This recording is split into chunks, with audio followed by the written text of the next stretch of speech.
Principale, Madame la députée de Matapédia. Merci, Monsieur le Président. La semaine dernière, nous avons questionné le ministre des Ressources naturelles sur le programme de création d'emplois en forêt. Ce programme sert à assurer un emploi saisonnier pour les travailleurs sylvicoles de l'Est du Québec. Nous avions eu vent que le programme allait être amputé d'1 million de dollars.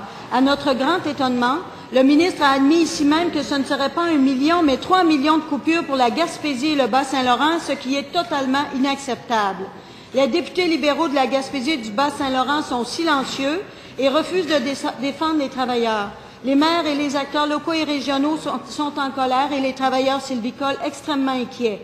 Compte tenu des enjeux socio-économiques majeurs pour la Gaspésie et le Bas-Saint-Laurent, est-ce que le ministre va revenir sur sa décision et annuler les coupures qu'il a annoncées dans le programme de création d'emplois en forêt pour ces deux régions? Monsieur le ministre des Ressources naturelles.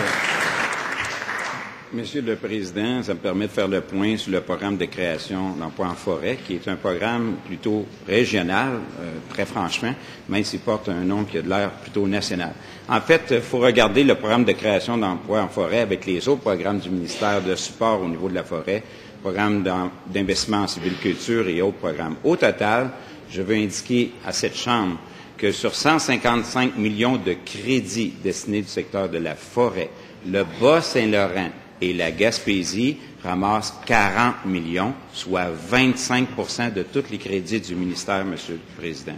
Pour 10 de la récolte en termes de mètres cubes ou bien 10 en termes de superficie.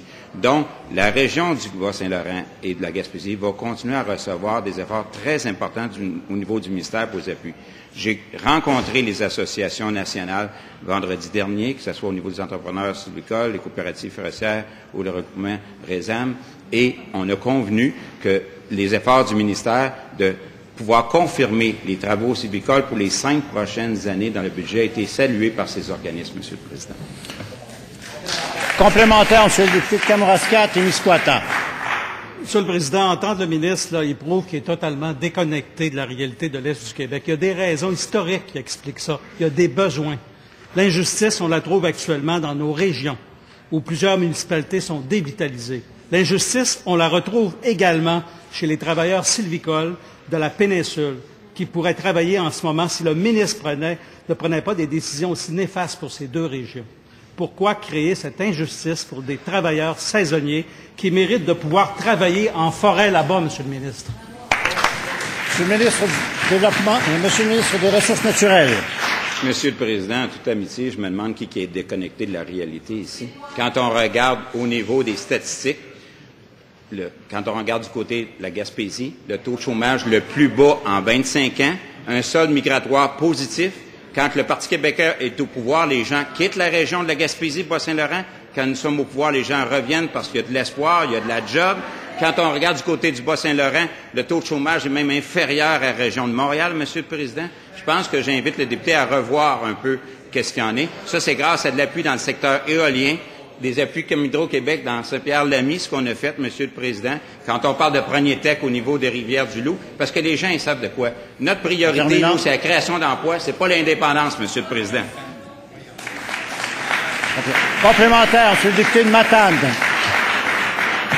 Monsieur le Président, le ministre nous a dit en cette Chambre que le Bas-Saint-Laurent et la Gaspésie étaient privilégiés, qui étaient avantagés dans leurs conditions économiques. C'est pas la réalité que nos collègues et moi constatons. On avait un crédit d'impôt pour le retour des jeunes en région qu'on avait instauré, ils l'ont enlevé. On avait des avantages fiscaux pour les régions ressources, ils les ont enlevés également. Maintenant, c'est la forêt. Ils nous en donnent un statut particulier, le statut de voir peu à peu tous les outils qu'on avait à notre disposition disparaître. Est-ce que le ministre responsable du dossier forestier peut reconnaître que chez nous, ça se passe différemment d'ailleurs et la crise forestière, on la vit chaque jour? Monsieur le ministre des Ressources naturelles.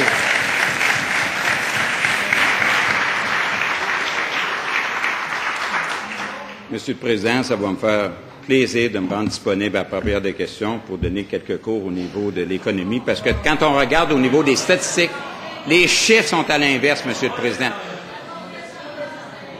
Quand on regarde l'appui du gouvernement du Québec pour la Bas-Saint-Laurent et la Gaspésie, c'est 2,5 fois la moyenne provinciale, Monsieur le Président. On sait que les régions ont besoin d'appui. C'est ce qui va se poursuivre. On parle en fait que ce soit en volume récolté ou que ce soit au niveau de la superficie productive, Monsieur le Président, c'est 2,5 fois plus important que la moyenne provinciale. Oui, il y a une certaine rationalisation, mais on va continuer à investir dans le secteur de la forêt et un engagement pour les 5 prochaines années, Monsieur le Président.